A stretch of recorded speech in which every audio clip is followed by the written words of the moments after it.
going on, YouTube? Tom here. I promised some of you all some Tacoma content. Seems like I've been making nothing but Mustang videos.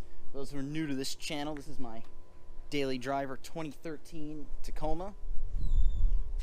It is in fact the 4-cylinder, not the V6. A whole hell of a lot slower than the Mustang, as you heard from that cold start. Nowhere near as loud, but it's okay. It gets better gas mileage by just a little bit. So for the last about year and a half, I've had a K&N cold air intake on here. Now, Tacoma people seem to love to argue that K&Ns are garbage. I'm here to dispute that because I personally have not had a problem with this K&N air intake or filter in particular. Basically, they're not garbage if you maintain them. So the plan is today I'm going to maintain this. And I'm also going to clean the MAF sensor while I'm at it. Now, for all of the people arguing for the sake of that, it's recommended you clean the MAF sensor anyway. Looking for a place to set you all down. Trying to film this while working.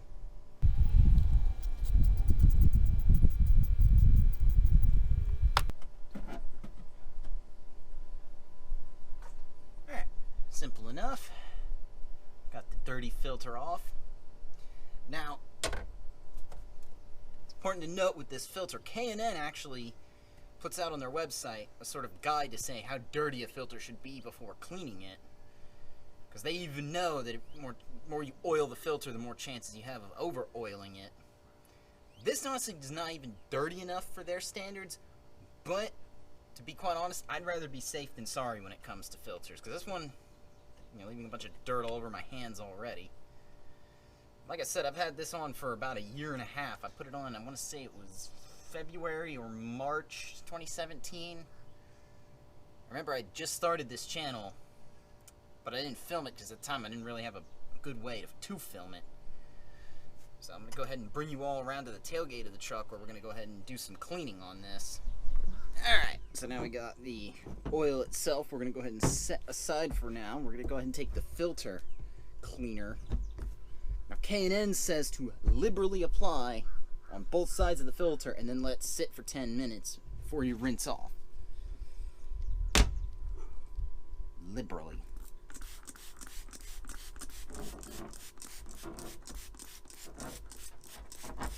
Really hope this isn't bad for plastics. This is just going to go right on the tailgate of the truck at this point.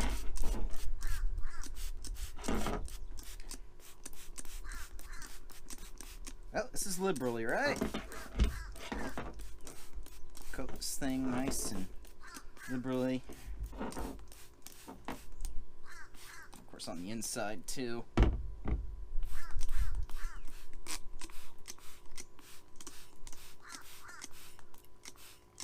don't know how much more liberally we need here. Alright. Just going to go ahead and let that sit for 10 minutes.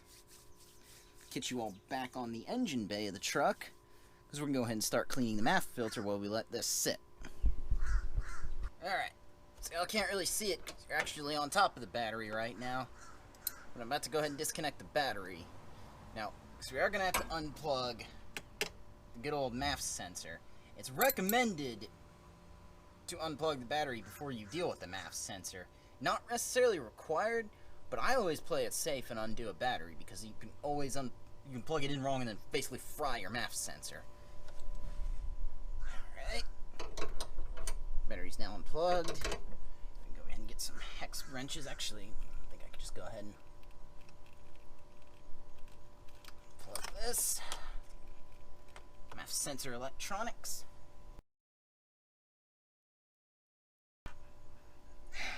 There we go.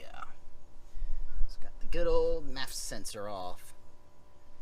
Now, purpose of this is when you have your MAF sensor in a modern fuel injected vehicle, especially EFI, what this does for you is it makes sure that the air coming into the motor is read by the computer. Now, a certain amount of air is going to come out of the motor, or come into the motor rather, and that's going to determine the amount of fuel the motor needs.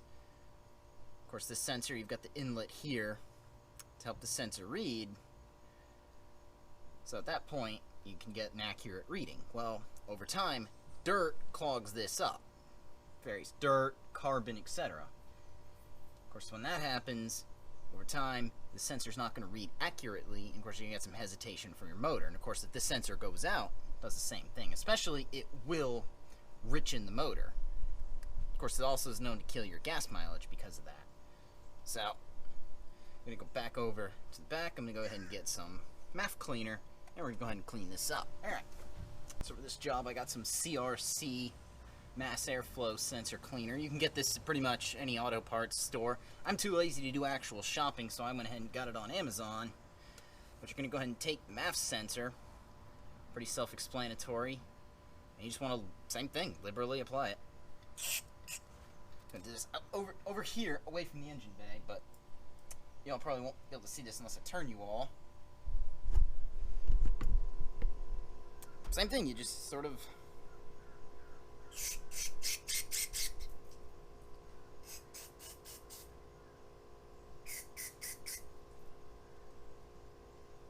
just want to get it in all the different openings. I know y'all can't really see what I'm doing, but alright.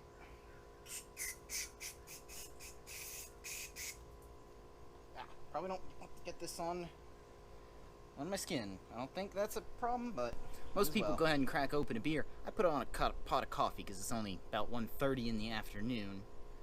But set down this cup of coffee. I'm gonna go ahead and turn you all side again here. Just gonna go ahead and reinstall this now. Most of them make it pretty idiot-proof to reinstall. They usually will mark it for flow in a certain direction. Toyota does not, but you have this opening right here that I showed you all. That's where the air comes in. Very important that you make sure you install it in the correct direction. Just go ahead and snap the MAF sensor back in place. Take a sip of either your coffee and or alcohol. Consider that job done. Alright, coming back over here to the tailgate. Feels like the oil is doing its job, and K&N says not to let this dry. So I'm going to turn you all a little bit over here to the driveway. We're going to go ahead and spray this down and try to get some of this dirt off. I'm probably going to go ahead and set this down and do it. That's looking a lot better.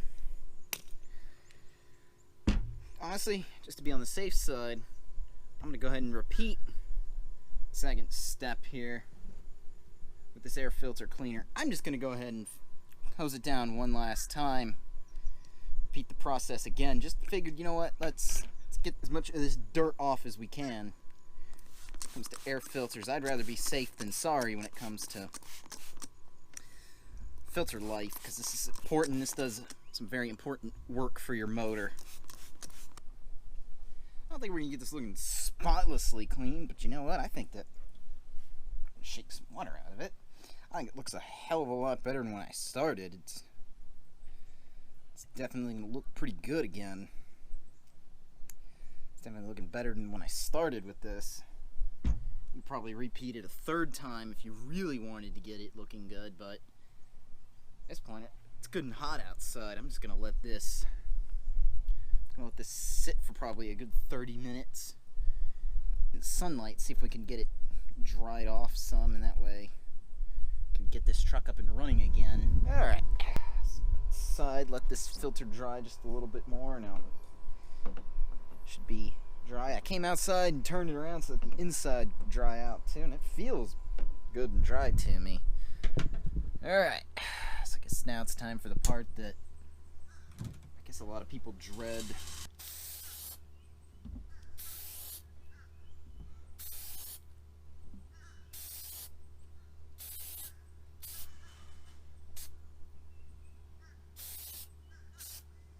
You don't want to be too liberal with this stuff.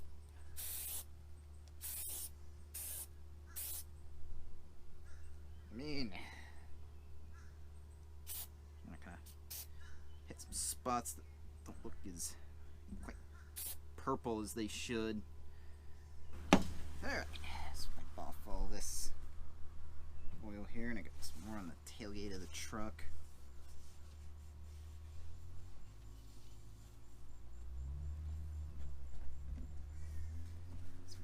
big fear is always the over oil, but I guess also some under oiling. Just gonna try to hit some of the spots I don't look quite oiled enough.